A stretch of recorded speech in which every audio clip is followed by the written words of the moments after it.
Well, guess what? We're going to do something a little different this year.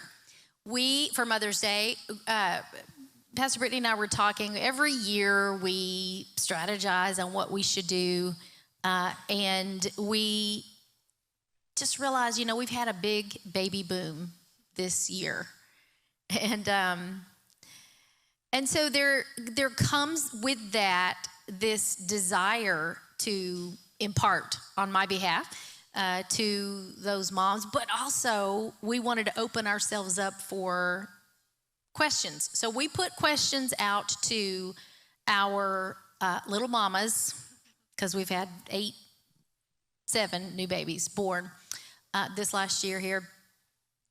But before we get into that, and I know some of them are watching online this morning, so we are going to get to the questions, but I want to first just start off from the book of Ruth, because when I'm sitting next to this gal, this is a gal who has literally left everything in Texas and said to us Smiths, your people shall be my people.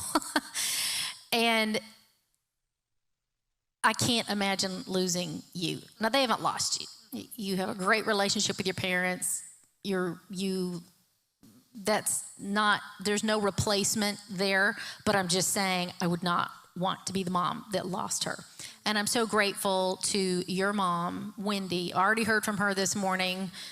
She's just right on it with all the greetings and the cards and for holidays or whatever. But I'm thankful that Texas released you to us, because so much of what we do at Camp Smith, but also here at Eastgate, would not be the same. Many things that you see, it's interesting, because about, 15, 16 years ago, one of the elders that we used to have he moved on the other end of town. His name was Phil Thomas. And he stood up and he was honoring, I think it was you on your birthday.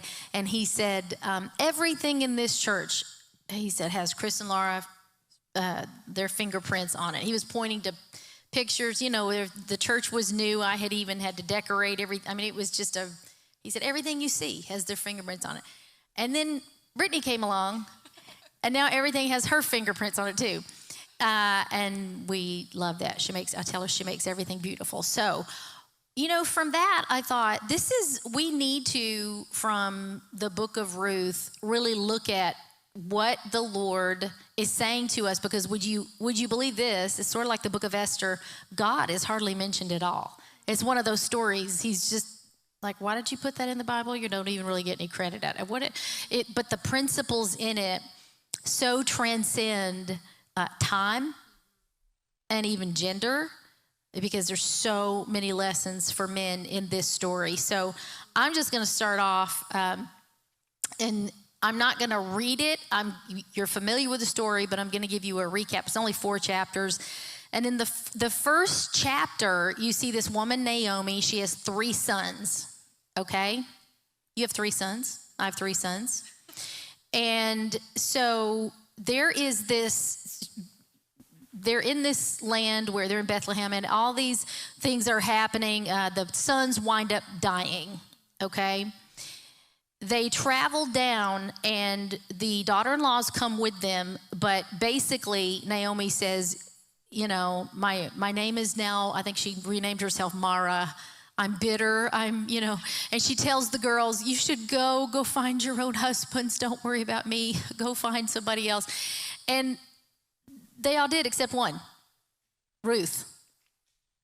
And she said, no, your people will be my people. I'm not leaving you. So there's something to that, and you see a reward that happens for her in that.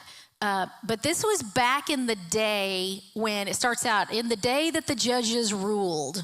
So there was no king, this was a land that was completely governed by judges.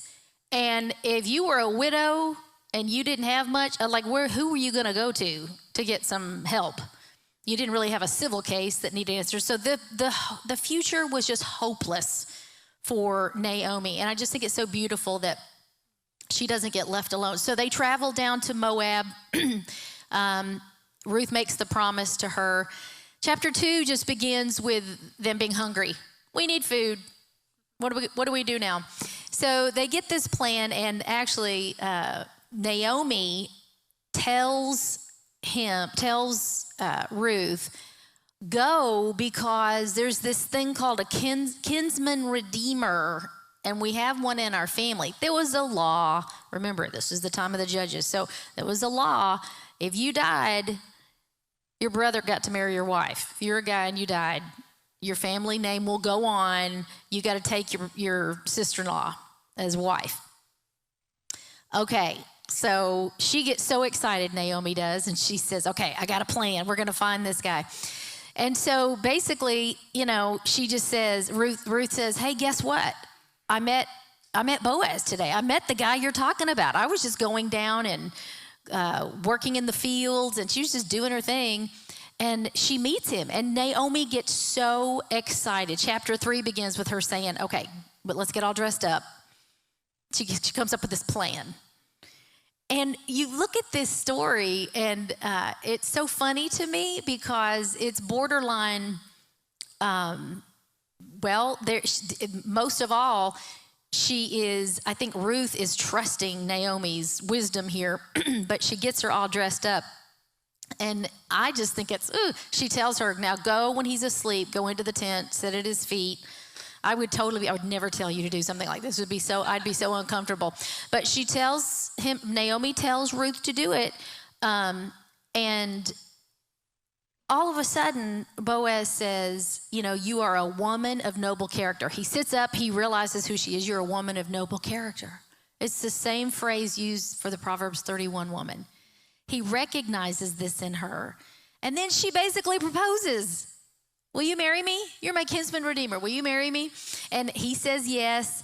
And she goes home, and, she tells Naomi, he said yes. And exactly what we were saying today. He said yes. And so they're going to get married. Well, chapter 4 begins with a little bit of interruption. It turns out there was another kinsman redeemer who was closer into the situation and could have married her. And the whole thing's about to fall apart. And long story short, the close relative gets nudged out of the picture, and Ruth gets her Boaz. She gets her Boaz, and it's interesting because there was a loyalty that you see in Ruth to Naomi, and then you see God pour the same thing out on Ruth from Boaz. He is loyal to her. He's loyal to the family name. So she sows loyalty and she reaps loyalty. And what's most amazing to me about this story, honestly, is they wind up having a child, and that child's 10th great-grandson is King David. So out of this story of want, hunger, grief, I don't know what was the other daughter-in-law's name, Orpah or something like that.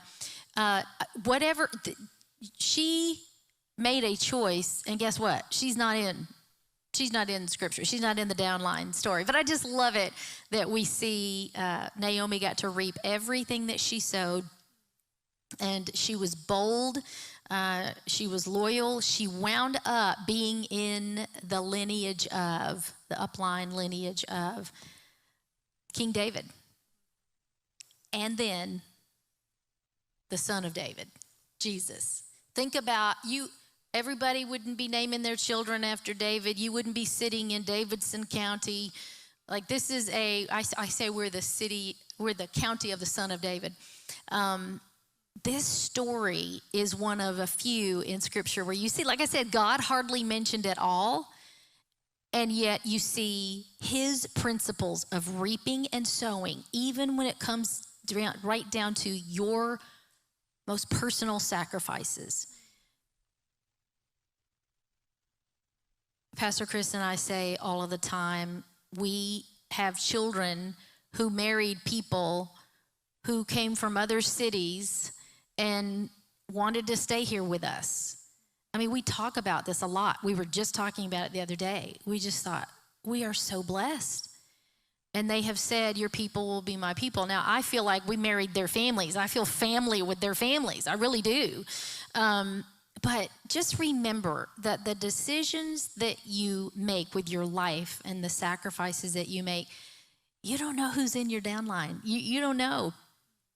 And so it's just exciting to me to see that we have, it's Camp Smith is just a picture of it, but I love it that here at Eastgate, we have a lot of people who have, they have family, extended family in other places, and it is, with all of that said, I feel like we are in a Naomi, Ruth relationship, and then sitting next to Jad this morning, I thought, Eunice and Lois. Eunice was Timothy's mother, Lois was his grandmother.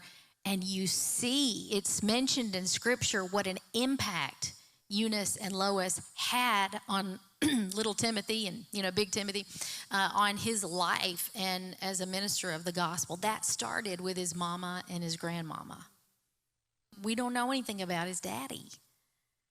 And nothing against daddies, but there's a whole lot of mamas out there that have so many more responsibilities. Some of them are trying to be mama and daddy.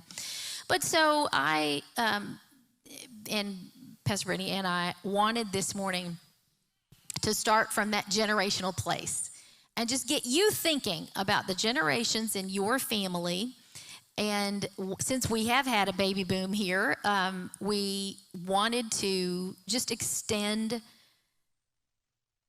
open ourselves up for, advice giving. Are we sage enough to give advice? And I've been thinking about this, and I don't know if you want to, do you want to share something first? Do you want us to share something? We can get into the questions if you want, because I feel like that's going to spark something, so we can do that. But just in doing this and in answering these questions, and if we have time left over, we're going to answer some of your questions. So get bold if you want to. Leif has something to say.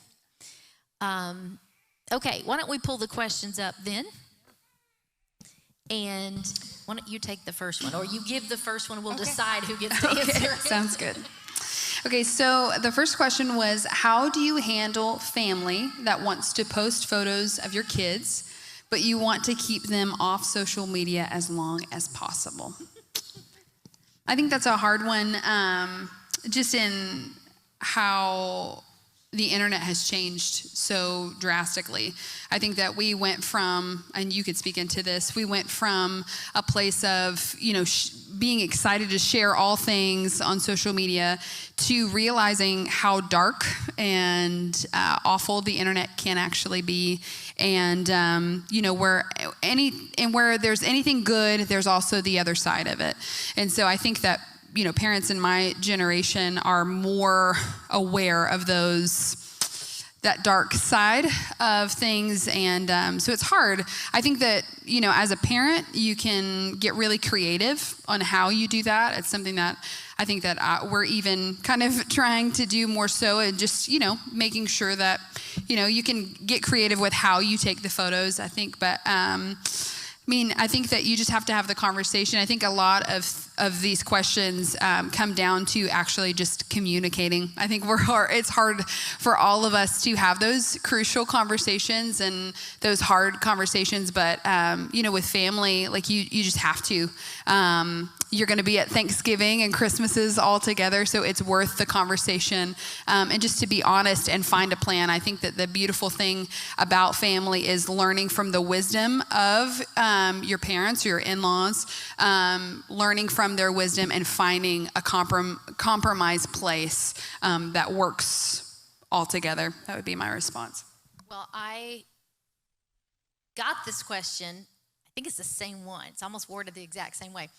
A couple of days ago, from this person texted me, so I wanted you to go first. I wanted to see if your answer was from this generation. So y'all, if I had social media when I had little bitty kids, now Genesis was 7, so I still had children at home when I had social media. And they were plastered all over. I just loved sharing anything and everything. But friends lists were smaller back in the early 2000s, and the world was a different place. I remember in 2000 when Genesis was born, and hospital gave you a sign to put in the yard, new baby here or whatever. And I had done that with all of my other children. And by the time we got to Genesis, there was a baby that was kidnapped. I heard on the news because someone saw that the sign was in somebody's yard and they broke into the house. We're like, well, we're not doing that anymore. And that was about the equivalent of what I say, oversharing on social media is. Now, there is a joke that your job as a parent of my age is to obey your adult children. But let me tell you what that means. And this was the heart of the question that was sent to me. We are not the parents. So if the parents of a small child, your adult child, does not want their children on social media, it ends there. They get to make that choice.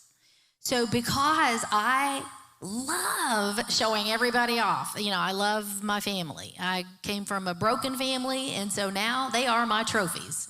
They're all over everything. In the walls of my house, they are my art. They're on my purse. They're everywhere. And so I comply with what my adult child wants, and they each want different things. Some of them are very strict because they live lives that are kind of out there in the public eye, and they don't want their kids online.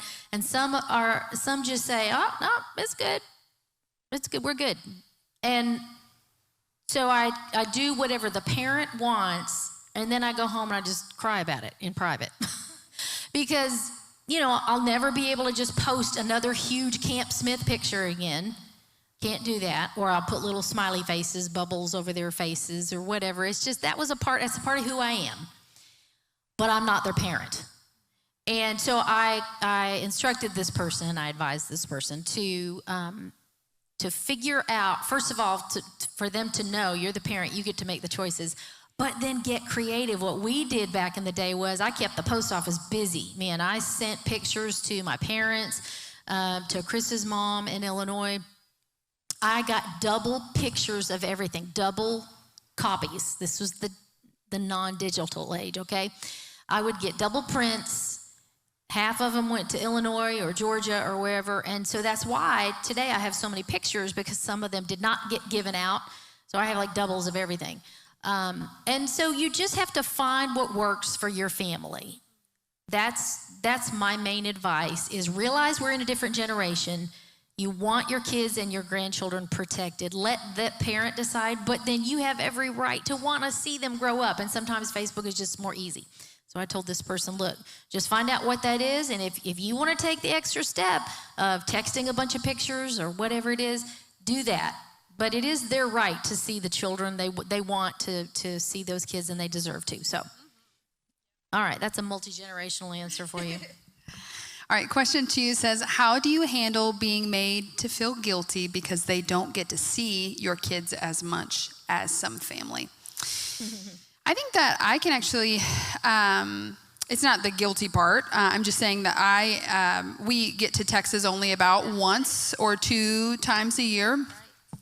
So I think that it's just making sure that your communication, like you were saying, like making sure that you take that extra step of, sending those pictures, doing FaceTime. I think that it's so awesome with the technology that we have now versus when, our parents were raising kids, was that we have the beauty of being able to FaceTime and kind of see each other in that way. And so I think building that relationship, maybe even having those key points of, hey, let's have an anchor day, where on Mondays we always FaceTime, or, this time, whatever, having those dates, so then that way that's something that your kids can look forward to. That's something that those people who are your family that's, wanting to have that relationship, they can build that as well. I think that is something you have to, and again, going back to each one of these is going to go back to communication. You've got to make sure that you're communicating and saying, if those certain things of, hey, it makes me feel guilty when you say these things, can we use better language? It just have those harder discussions, so that way you set yourself up for those good conversations, and you're looking forward to seeing them when you're FaceTiming them or getting that time together. And so I think that is a way that you can handle that and pray about it. You can only do what you can. You can go, 100%, and other people can only go 80.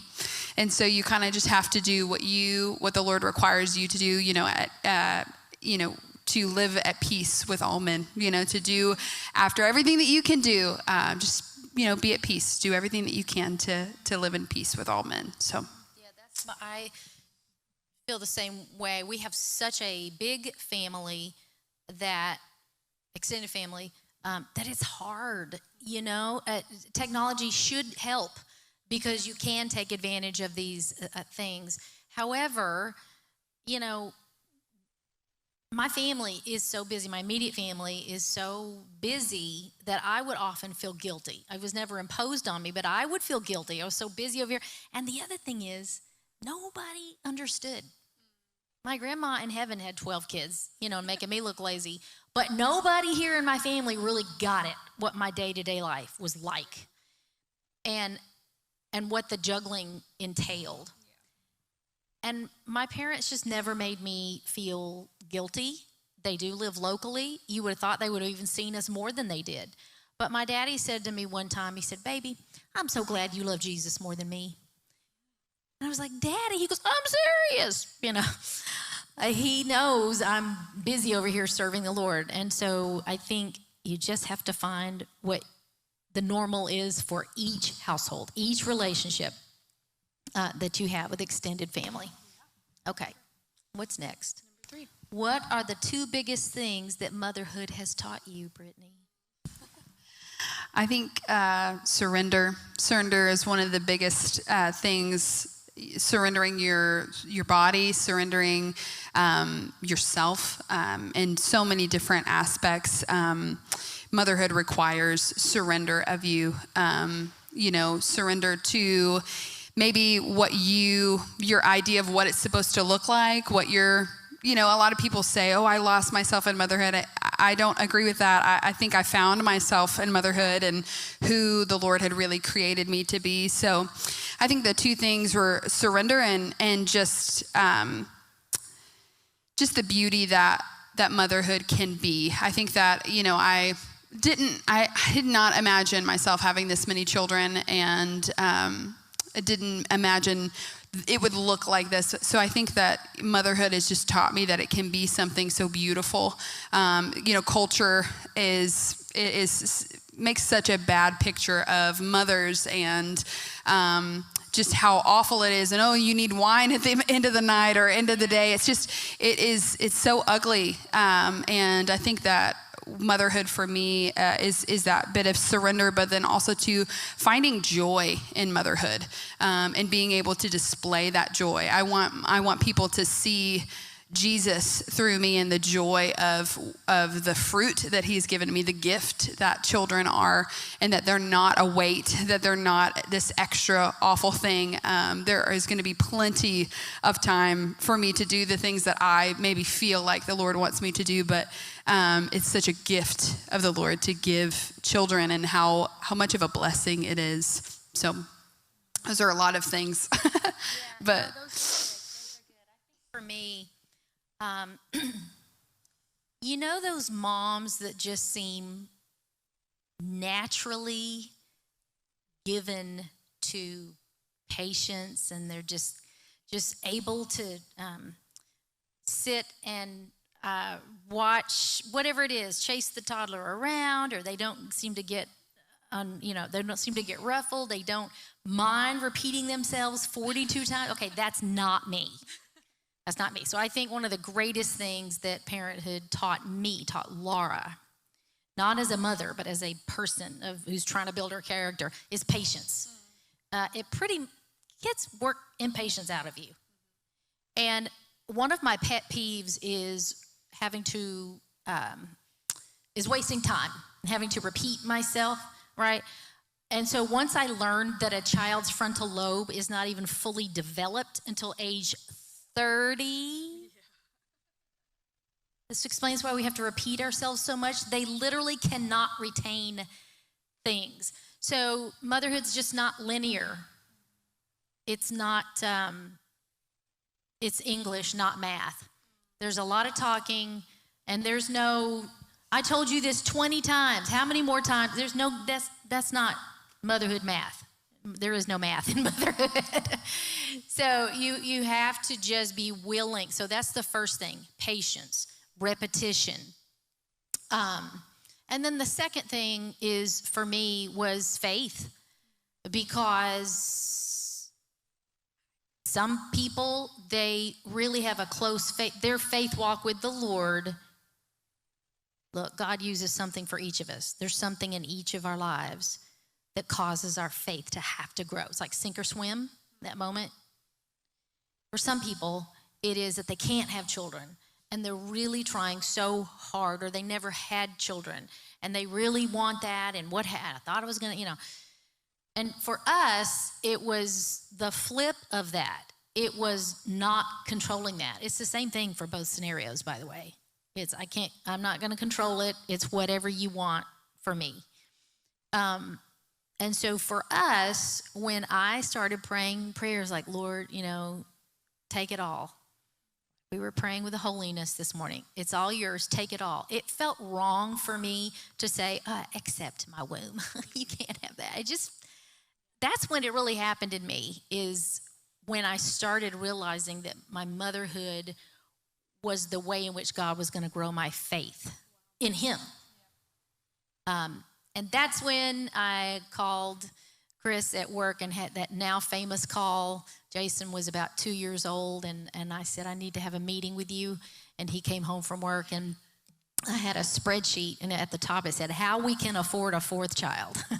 And I just knew, there's something in me, there's more, and let's trust God. And so that for me, it's patience and faith. And that Hebrews talks all about that. So that's how we inherit the promises of God, isn't it? Is through faith and patience. That's really, so motherhood gave me the kingdom of God, honestly. I could say more about that, but we'll get on to another question. I'm sure it'll come out later. Okay. Which was the hardest transition for you, going from 1 kid to 2 kids, 2 kids to 3 kids, 3 to 4, etc.? You go first. So mine's going to be different than yours. So I had kids. All of my kids are very back-to-back, very close. There's I think the max is 2 years, maybe.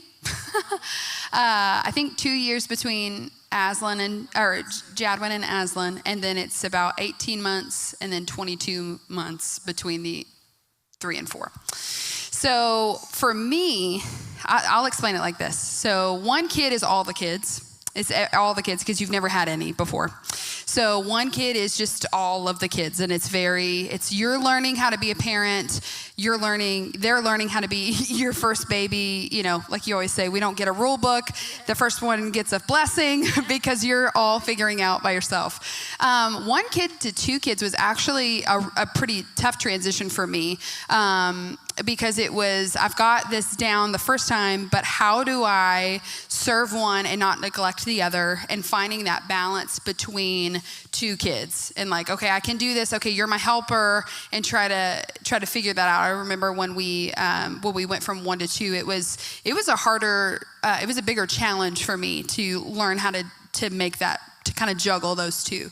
And then 3 was my easiest. Having 3 kids was super easy because my 2 linked up together. So then I had the 2 crazies and 1 baby, So it was just I just had to manage that because I could just leave the baby, wherever. I learned the balance of, I can serve this one. This one is not going to go anywhere. So I can lay him on a bed and he'll stay put while I go, help these other 2. So 3 was actually my easiest, and then 4 was that transition. So I think 1 to 2, and now 4 was the 2 and 4 were my most, I guess, difficult, because it's, again, with 4, you're going from the 2 have linked up. The 3rd is trying to, But the third is the third born. So it's still kind of your baby, and then you have a baby. So that was kind of like, okay, hold on. How do I get that third one to link up with the other two so that way this cycle can continue? So I would say 1 to 2 was 2, or 1 to 2, and 3 to 4 were my most difficult, challenging ones. But we're getting the hang of it, We're trying, right, babe? Yeah. Well, for me, because mine were spaced differently, mine came every 3 years. I think the shortest distance between any are Jason and Georgie, and it's like 2.5 years, something like that. But for me, it was going from 2 to 3. It was going from, we each had one. We were outnumbered finally with 3. And yet, by that third one, that meant that the oldest one could run and get a diaper. And I would create a little basket that had all the goodies in it. And I'd say, go get your basket. And they would come and bring it to me. And, we eventually had built-in helpers. And because they came every 3 years, that meant that I had a 16-year age span at one point. That was insane, y'all. Because sometimes I look at you and George, I look at how you have everybody right here, and you can tell all of them, go play. Let's go take a bath. Like, I didn't have that. I had one driving and one in diapers and everything in between. And some days I felt like Judge Judy, like issuing, judgments. And I couldn't take the car keys away from the baby, and I couldn't put the oldest one in timeout, and timeout never worked for us anyway. Because in our big household, we're like, finally a moment alone, I remember the first time we put you in timeout, and you were so rejected, Georgie. You were like, I'm never doing that again. She looks like her whole world just ended. This is beyond punishment. This is like, my mother and father don't love me, Every child has a different love language, and so we did spank our children. We ministered to their bottoms. And those that had physical touch as a love language, I began to learn that really affected them differently. That I had a couple who had really thick bums, and you'd swat them, they'd be like, they like, what are you doing? Get in here, and so you have to learn each child, and that moment when you can get through to them, what does it take with them? Even though going from 2 to 3 was my hardest, these 2 were my easiest. It's just called grace. Because Jason was so just steady, unless he was angry that you were looking at him. And Georgie, they just sort of paired up, and their personalities were so much the same, and I was so grateful for that. And by the way, you'll notice this too, as they begin to move out in years to come, the household takes on many years. Don't blink. The atmosphere of the house changes based on who is now the firstborn in the house. So our upstairs has been through many flavors. And by the time we got to Jason and Georgie, there was just such a sweet pastoral thing going on upstairs. I don't know how to explain it. But so temperament matters, birth order matters, gender matters. But for us, it was 2 to 3. We finally felt a little outnumbered.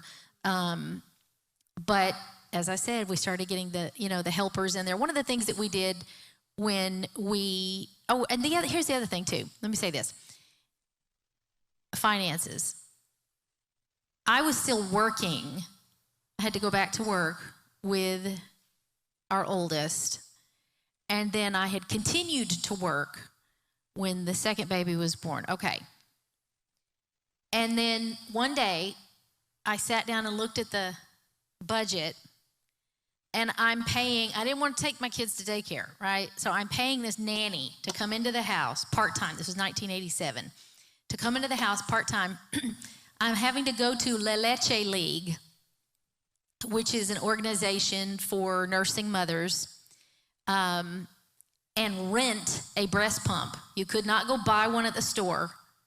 You couldn't find these people online. You had to go down to the facility in Nashville, rent the breast pump. It's a big machine, you know. It took up one whole room. No, I'm kidding.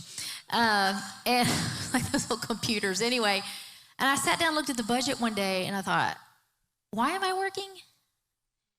So there comes a point when you realize, okay, it's going to be tight, but there's more peace over here. There's more peace over here just staying home with them. And then guess what happened? Now I'm this incredibly outgoing person hidden at home, and I had to think, well, what can I do here when they're napping? Well, there's always laundry, but what can I do? What can I do? How can I use my gifts here? How can I serve the Lord? So you're in a church, you're plugged in, you're volunteering, you're doing all of these different things. But really, that's when I started writing, because I could do it from home. And so there's a joke that it was, you know, I would write, it would go book, baby, book, baby, book, baby, book. And then with the olders, it was baby degree. Like there was always something that I was birthing in between birthing the kids. And so I not only found, you know, the kingdom of God in my motherhood, as I said earlier, because it's through faith and patience that we inherit that. And motherhood taught me that. But I also, now I found the occupation I'm in being hidden at home. That's crazy. It's not supposed to work that way. And by volunteering at your local church, I took that gift, I wrote a play, we did a dinner theater. There was a publisher in the audience. You know, I just thought, oh, it always works this way. No, it doesn't. It doesn't. But if you are committing your work to him, little mamas, if you're listening to me, you're committing your work to him, and you're just doing it, and you're serving your family, you're serving your children. They are your first ministry. They are absolutely number one, family first. I can't say it enough. Family first. The Lord is bringing this to mind. One time, there was this intercessor that called, she was, I don't mean to air quote. There was this intercessor that called me, and I don't know how she got my phone number. I had small kids at home, but I got the sense that she wanted to impress me with this revelation she'd had in prayer. She is going on and on about the seven rivers of God, and her baby is screaming in the other room. And I stopped her, and I said, I don't want to know about the 7 rivers of God. Go get your baby. Like, I'm so worried about your baby. Go get your baby. Your children are your very first ministry, and God will not call you to do anything that will disrupt that. And my story is one of just working when I could on creative things, when I could, finding outlets at my local church to plug those things in, and God just took care of me. And they left the house, and which I'll never forgive them for growing up and moving away, but they did. And then I had this whole other, I'm living this whole other life, it feels like. So that's whatever your number is, just know that the Lord is there. He's in the birth order. He's in the personalities, the gender, all of it. And he wants so much to create something beautiful in your home for all of you and all of your futures. Yeah. Let me ask you, I've been doing a lot of talking on that one. What is one word that describes motherhood to you? I think I said it earlier, surrender, I would say. Okay. I would say that's my word for motherhood. Yeah. Never ending. When I was your age, I thought that I heard a mother's work is never done. And I thought about how everybody's napping, you know, if you get to synchronize all the naps, if you get that good. And then you say, okay, I've got like an hour to myself. Oh, just kidding. There's 3 piles of laundry. You know, I thought that's what that meant. A mother's work is never done. Now, yeah. Donna's shaking her head. I realize decades later, long after they're gone from your home, it's never done. You cannot flip that switch that makes you concerned for your child, even when they have children of their own, even when they're adults. we were all together yesterday as a family. When one of the grandkids falls down or starts crying, I'm like, excuse me, what? I literally feel it in here. They're not your grandfriends, they're your grandchildren. And so something happens in me, and I'm sure on many occasions have like overridden, gotten there first, when something's going. Oh, last weekend, remember we were all together and the glass broke. Tatum was at the glass, and I had gotten into anyway, skirt and all. I jump up over the sofa and like get out to the backyard. He has broken a window and he's standing at it, and all I can see is he's gonna get his hands in it, And so anyway, it's never ending. You cannot flip off that switch that wants to care for your children. I remember when Jude moved out, it was before he moved out. He was sick, and I went upstairs with my little mobile apothecary, my oregano oil and everything, and I'm giving him all the things, and he goes, Bob, what am I gonna do when I move out and I'm sick?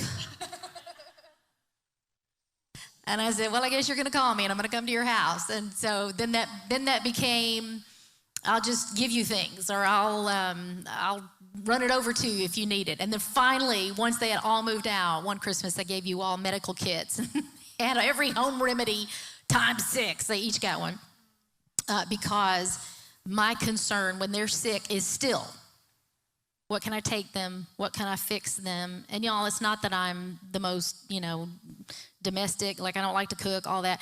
It is just a never-ending thing. A mother's work is never done on this earth, and I believe it is one of the probably the only eternal things. She gets to take to heaven with her the knowledge that she put eternity in the hearts of her children. Yeah. Never ending in surrender. Look at us. Okay. What is one skill that you learned or perfected after you became a mom? I think having the ability to slow down. Kids, in a very interesting way, they will cause you to slow down. You are, as a mom, always trying to get to this place, the agenda, where you're headed, what the day looks like, what it takes. So a lot of, I feel like motherhood can be rushing around, getting to the next place. But I feel like something that motherhood, something that I have learned, I am a doer. I go. Is that and something that I'm not saying that I perfected. I'm trying to perfect. Is to the art of slowing down and allowing my children to just be who they are, and take the time that they need to. I think that a lot of times as we're rushing, we miss things. Even with my boys at the grocery store or wherever we're out. I try to make sure that they take notice of the people around them, and to see those people, to find out what their names are, so that they can call them by name, so that they can interact with the community in that way. And if we're not slowing down and we're just going from A to B to this thing, I'm teaching my kids to not recognize and be aware of opportunities that are around us. And even just a couple of weeks ago, we had invited somebody that they see at the grocery store to come with us to Easter, and the boys prayed for him that night, and he didn't come, and they were so, one of my boys was so distraught. Why didn't he come, Mom? And I prayed, and Jesus didn't answer it, and he didn't come. And I said, baby, sometimes you just got to keep trying. You got to keep praying. You got to keep asking, And so then the very next week, there was another person, and they were like, even though they had that little bit of rejection of, hey, that person didn't show up, they were like, let's invite this person. And so they took the opportunity. They wanted to get the little card out, and they wanted to invite that person. But that requires slowing down. That requires being intentional where you're going and seeing those people. And if we don't model that, if we aren't we're not, kind of being that representation of that, then we're just going to teach our kids to just stay busy and to keep going and plow through life. And that's just not the way that we're supposed to live as Christians, just with our eyes wide open. And so that's one thing that I feel like I'm learning and I'm perfecting. I am not perfect at it, but something that I'm trying to learn is just slowing down. And I think when you slow down as well, you get to see different aspects of your children, and you get to see maybe even the things that they're struggling with. My firstborn, I always call him, he's our epic firstborn. He is the rule follower. He does, he is just Mr. Type A, and he wants to check off all the boxes and do it right. And so a lot of times I can see him internalize things with I'm just going to be obedient and I'm just going to kind of take it. And if you're not slowing down, you can miss those little things in them. And so to pull, I've had times where I pull him aside, what's going on? Well, I just okay, all right, we can talk about that, and try to meet them where they're at. And so I think that if you're rushing through life and you're rushing through your day and you're rushing through all of that, you can miss those little subtleties and start missing those little aspects that the Lord wants to reveal in your kids to teach you. Because motherhood is not, that's another thing, is something that motherhood is not just you teaching your kid. It's not just you. They are teaching you so much about yourself. The things that you're often frustrated with are most likely the mirror that they're showing and holding up to show what you are reflecting to them, because oftentimes they are just reflecting what you are putting into them. So that's a lot of things there, but yeah. Like 4 things as you were saying that. I think I'm going to agree with you. I feel like I had to perfect slowing down. Now I'm still not slow. I still don't got to. However, not only is living life at a gallop bad on your ability to get still and hear the Lord, it really squelches creativity. And so there have been times when, we just make sure that there's always room, even in their homeschooling. There was always times during the day where they could just be alone and explore whatever. And some of my children's occupations came out of that. Really all of them. Because what you see your children move to, what they want to do when they have spare time, those bents, I call them, whatever they're bent towards, is usually what they're passionate about. And so, like with Julian in homeschooling, he was always doodling. He had the most creative homework. He'd turn in, there would be cartoons everywhere, all over the page. And so instead of saying, don't do that, I would tell him, okay, as long as your name is on it and it's neat and you stay and you doodle out at the margins, color outside the lines, then that's fine. And this was before video editing software and film, he didn't have a camera, he was a little guy, but that was that thing coming out. And I remember how Jason, being a second son, there was a big shadow there because Big Brother was in the youth group first. He had all the friends there first. It was all of that. And Jason was always, we were like sitting back and looking at Jason going, where's Jason going to land? What's his little nest going to be? One day we look out in the cul-de-sac and he's standing out there with all these younger boys. And they're flocked around him like a fan club. We didn't know if he was forming a football team or what it was. They were all around him in the cul-de-sac. I don't know, 6 or 8 of them. And I said, Chris, look at that. He's a leader. Like these children are following him. And then, he became a youth pastor and now he's a pastor. And so you just see those little things. I think Jude, with the age that he was, the era that he was born into, technology was there and he was able to gravitate towards the computer and video editing software a lot. Georgie always had a camera in her hands.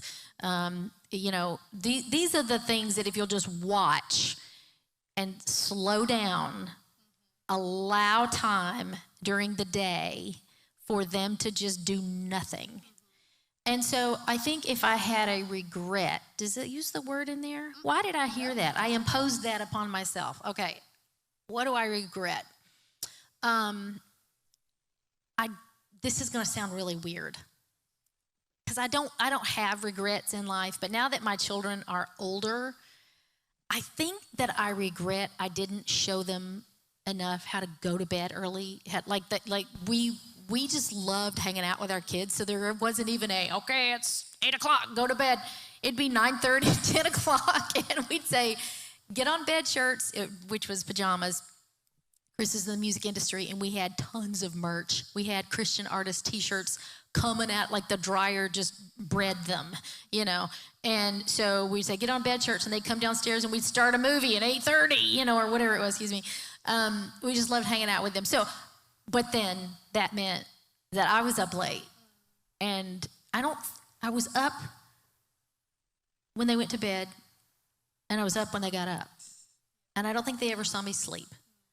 And that got me in trouble health-wise, but also I wished I had left a better legacy of rest for my children, but it was very public what I went through, and hopefully they learned the lesson then. But every now and again, I'll be like, you okay? And yeah, I was just up all night. I'm like, I'm so sorry. But they, they're all hard workers. So I think that's a regret that I have. But the skill that I perfected is just being willing to slow down, take your cues from your children. One of the things, and I'm just going to say this as a grandmother, and by the way, we're through with these questions. If you have a question that you would like to ask, we can either give you the mic in a moment, or you can just text it to one of us up here. Just text it and be nice. Okay. But Jad recently has been talking about hearing from the Lord. He's been saying that the Lord is saying things to him. And Brittany asked him, well, what kind of things is he saying? And he said, well, I'll just be playing with my trucks. And he'll say, Jadwin, it's time to stop playing with your trucks, and it's time to clean up your room. And he said, this reminded me of what you said earlier. He said, I just say, yes, sir. Okay, God, yes, sir. And I get up and put it. Okay, so what this tells me is that this child has a heart for the voice of the Lord, but for authority. He understands if the Lord says to do something. In our household, we called it first-time obedience. The parents who count to 3. You better be here by the time I count to. God requires us to come on 1. We do our children a huge injustice if we allow them to come on 3 or however many tries we give them, So what he's expressing there is an attentiveness to the voice of the Lord, and then obedience to execute whatever that is. And so I love that. Again, that comes with slowing down and making a priority out of personal and alone time and space, but also creating that space where they can hear from the Lord. Okay. Nobody else have any questions for us? For real? Yes, please do. Can you come up here and make it so that the live stream can understand you? I can meet you. I want to talk to you about Jad. That's a Hannah mama. Hannah had a child that God gave her, and she promised him to her. And when he got to the tabernacle to live, she brought him clean clothes every year. But God talked to him in the midst of the fact that the priesthood had gotten corrupt and the things were not going well. In Israel, there had to be an ear that was pure that God could speak to. I'm having chill bumps here. I'm sorry. I love it. And he's doing that with your son. Your son has a pure ear. He's third generation. He's called. He was a gift that you and Jason prayed for earnestly, that we all prayed for earnestly. And he is a blessing from God. And I can't wait to see how that goes. But I wanted to affirm that with this house, that our children, we've prayed for them. We've asked for them. My oldest child is 55. I had lunch with her yesterday. When I had her, I woke up. They put you to sleep when you had babies back when I did that with gas. The first thing I woke up, the thought that hit me was, I am responsible for a living soul. I wasn't even really good conscious, and I said it out loud. I said, God, I'm responsible for a living soul. That she knows you, that she's in heaven, that her salvation is. That is the heaviest weight a person can take on. It's the responsibility for a living soul, and the most joyous. And I just want to speak a blessing over every baby, every child in this house, Father, that not one single baby, not one single child is going to miss that. That when we get to heaven, there's going to be a corner that says Eastgate. And we're all going to hug and kiss and jump up and down and be glad to see every single face there, because we've done a good job as parents and we've done a good job as pastors and leaders.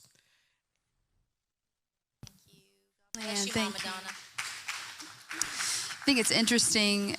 Jason and I were talking about just the importance of names and the names of your children, and how so much of who each person is. We were discussing, I wonder how much of who that person is also comes from you speaking out their name, calling them by that name. Jason's name means healer, and I think that there's a lot of those attributes within him. I mean, even from just personal relationship with him, there's been such a healing that has come. I know in friendships that he's had, he's brought a lot of healing. And so the different names, so it's interesting that you say that, Mama Donna, because I was looking up Jad's name. His name means benevolent one. Jadwin, that's what that means. And I was just looking it up this last week, and just talks about serving a charitable rather than a profit-making purpose, like a benevolent fund. And it just made me think of him, and just how that's his little heart that we see, is that, he'll be sitting down here. One Sunday, he looked over at me and said, Mom, the boxes aren't out. The boxes aren't out. The offering boxes aren't out. He's concerned so much about this house and about you guys. And so it's so sweet that you say that, because I feel like we're calling that out in him every time we're saying his name. So just a little thing there. And what our children see us doing, they will emulate, good or bad. Good or bad. And you learn a lot about yourself with each child, because you see behaviors in them and you didn't know they were in you until you look at it with a different face on it. And I have, on more than one occasion, Chris and I have had a conversation about this, where you go to your spouse and you say, do I do that to you? So sorry. Like, I didn't realize that's what that looked like. And anyway, Jad has begun this thing where he wants to come up and he wants to hand me the microphone. He wants to, Lolly, can I be the one to hand you the microphone before you go up there? And so what I see that as, when a child starts asking little things like that, he knows he's supposed to be holding this microphone. That's what's calling him. That's what's pulling him. And then, as you saw, he has to turn it on for me too, Anyway, so just with your children, whatever stage of mothering you're in, whether they are tiny and can't even speak to you, or whether they're older and talking back, whatever stage you find yourself in, that you are having to ask God for a new grace, okay? Or maybe they are grown and far away and you don't get to talk to them at all. There are phases. There's just phases, and there's grace for each one. And I'm thankful for the bonus with each of them. There were a time where they either had to move back in or stay with us for a while, or we had to help out in some way, or they had to stay at home a little longer than normal. And I just feel like I got bonus years, bonus months with my kids. Okay, how do you balance the demands of motherhood, being a wife, keeping a house, a social life, and time with the Lord? Are we supposed to do all those things? Yes. Yeah. You go first. It's a juggling act for sure. I think that you have to order these very much in the way, but as you said, family first. I think family first, seeking the Lord first above all of it, because everything builds upon that, that foundation. If I'm not rooted in my time with the Lord or filling in the cracks of my day with him and inviting him into my day, then everything is going to falter from there. So I think it starts there, building that foundation with the Lord and your communion with him, because you're going to be a better mother. He's going to fill in all those cracks for you. You can tell the difference when you are not spending time with the Lord and trying to serve your family and when you do. So I think starting there, and then, motherhood, you got to place that first, your family first. So serving your husband, that teaches your sons and your daughters what that looks like, what it looks like to be a mother, serving them. I think that something that's constantly on my mind, not just because I'm a pastor of the house, but in Scripture, just reading even just the qualifications of an overseer, a leader. It talks about having a household. This man has to have a household that is that's well managed to keep submissive children. So that's a qualification in Timothy for a good leader, for a good man who's going to be a leader. So when I look at my responsibility as a mother, I look at how do I raise up my children that's going to be a good reflection on my husband so that he can even soar to greater places in leadership. It's not just I have kids, we have kids, but to train them up, to discipline them up. I think that talks about the balance of that. I think that you have to establish, again, that your relationship with the Lord, serving your husband, but then also when you have children that are submitted in and can be disciplined, then it makes your job so much easier trying to balance everything else. And it's not, it's something that we really practice is we are harder on our children at home than we are in public. When you do that, you get that role flipped and you're harder on them in public, then they're going to look at you and go, you don't ever do that to me. You don't ever say that to me. You let me scream and holler and all that all the time. What is this that you're doing? We're harder on them at home, so that way when we're out in public, it's much easier to manage them. Many of you even will say this about me. She just gives the look. She'll just give the look. It's that because they know what the standard is. They know what it looks like.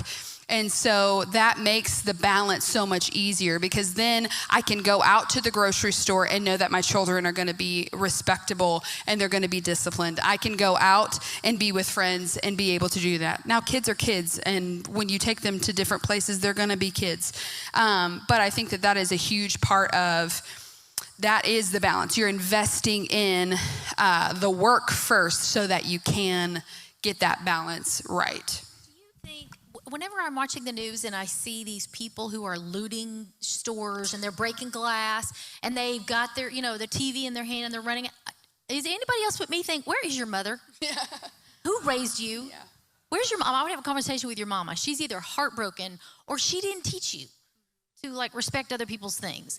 And honestly, it has less to do with rules than it does just those people grow up and influence society. Those people grow up and either give to or take away from society. So I'm with you on that. It is by the grace of God we have the amazing kids that we do, because we were kids ourselves. And all we did was take this, and we went through a parenting class twice. The first time was to unlearn everything we thought we knew. And the second time, it became so ingrained in the same exact class. We took notes, we implemented, we got serious about this. We parented deliberately, I can honestly say. at the end of my life, I can say it right now, I have done the thing. Even though sometimes, you know how you're always waiting on the Lord to do that next thing in your life, and Lord, I'm waiting for my life to begin. There's already this feeling in me of, I think I did it. I mean, I have, you know, I have taught my children to be strong people and who will be a blessing to society. You mentioned Timothy. Paul brought this up. Paul's the one that brought up his mom and grandma. And he said they had a sincere faith. Paul recognized the influence of Timothy's mother and his grandmother on him. So, you know, that would be like someone saying to Dawn, looking at her children and saying, this tells me something about Dawn. You know, Caleb and Judah and Hannah are who they are, not in spite of Dawn, but largely because of her. And you can say that about anybody that you know, the things that you see about their children, it speaks to them. Now, foolishness is bound up in the heart of a child. And I will tell you this, it matters who they marry. It matters who your children are friends with. I'm jumping all over the age gaps here. Like, seriously though, bad friends are weeds in the praying mother's garden. I have prayed so many weeds out of my children's lives. If I had influence over them and they were under my roof, there was a rule, you're not seeing that person again, okay? I mean, there's that. But they're going to grow up, and there's going to be people that come into their life, and you're going to, on your mother's radar, go, toot, toot, toot, that's not good, this is not good. I'm telling you, show me your friends, I'll show you your future. Bad friends corrupt good morals. You know, they're proverbs about this. So just watch the relationships that your children have, and remember that the things that you put into them will be seen by others one day. Is that it? Did we get it? I think that was it. Okay. Well, did somebody text me with one? Nope. All right. So we have a treat for you. Cameron, come on up here. Woo woo. Come on. You have really, for real. Hey, come on. You have a mother. Are you going to see your mother today? I am. Oh, good. Oh, Missy love is an you, amazing Missy. woman. Okay. Did you write this? I did not write. You did not write this. You saw familiar that? with this poem. Okay. This is a Mother's Day poem, and I've not heard it yet. I've had others who've heard it here today, and they say it's amazing. So please. Yes. This is written by Allison Woodard. And I'll read it nice and slow because it's wordy. All right. To be a mother is to suffer, to travail in the dark, stretched and torn, exposed in half-naked humiliation, subjected to indignities for the sake of new life. To be a mother is to say, this is my body, broken for you. And in the next instant, in response to the created's primal hunger, this is my body, take and eat.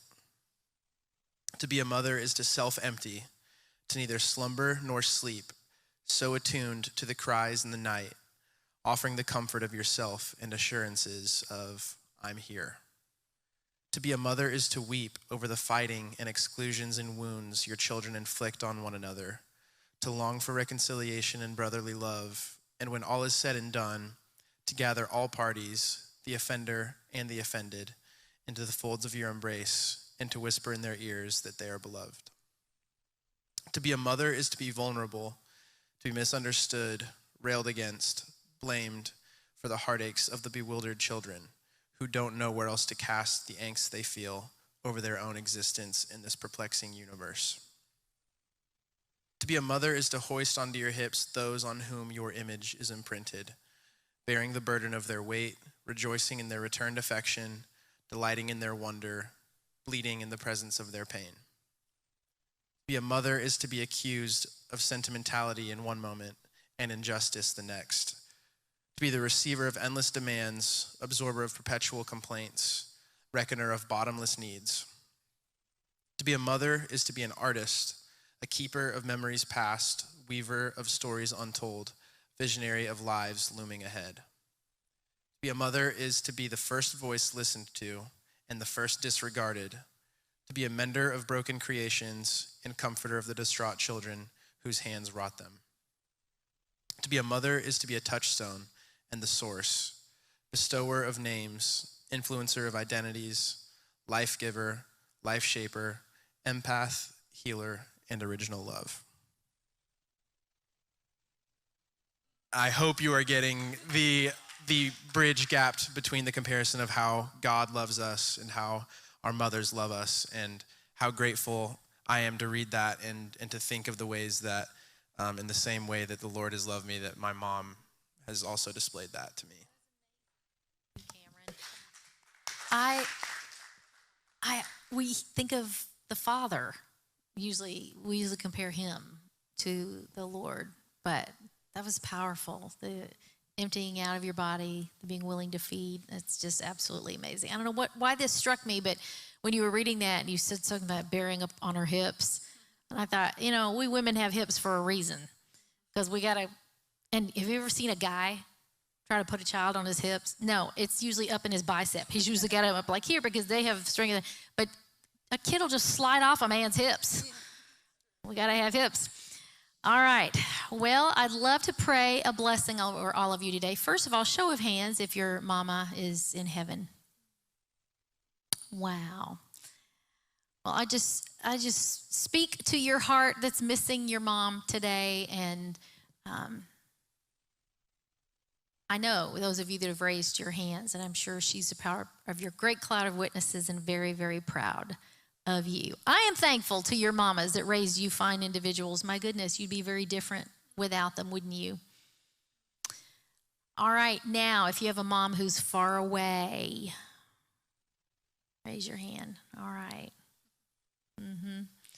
Well, then, there's a special blessing for you today, knowing that how much she loves you and would love to be with you today. Give her a call. Be a blessing to her. Tell her 3 things that you love about her. Tell her 3 things how she impacted your life, something like that. Because I guarantee you that those are the things that really come back to bless her. They say it's a thankless job, but I think when you get phone calls like that, it's so amazing. And, I especially love it when most of my children call me mom now. But when my boys, whenever I get a text from them that says mama, I'm like, oh, they need something. Or, it's just, they're in a mama mood. So yeah, reach out to your moms today and let her know how much you love her. And then, like I said, we've got a lot of new mamas in the house. We've got 7. I just feel like there has been, some of these were first-time moms, we were talking about. There has just been such life breathed into our church. The Spark Kids ministry is growing because of them, and we're having to have conversations like, we need the biggest room now for the babies.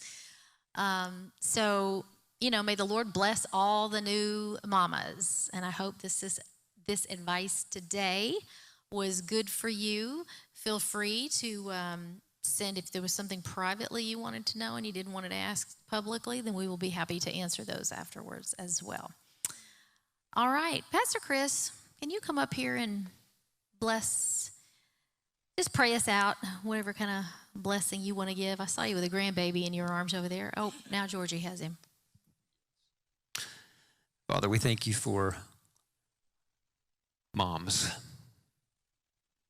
And we resonate with the poem that Cam read in so many different ways. And it is a sacrificial role that's unique to our moms and our wives and our daughters. And we just pray blessing on them, Father, for this responsibility and this role that you've created them to fulfill in the earth. We just know it's hard. It's not easy, but we bless them, and we ask you, Father, to pour an extra grace of anointing on their lives to fulfill these roles with joy in their hearts and with the assurance that Every step you are there to undergird them and to just bless them with your presence in every moment, Father, because I do know that it is a mother's heart to not only raise up a child, but to also give glory and honor to you in the way in which they are doing that job. And we just bless them for that in Jesus' name. Amen.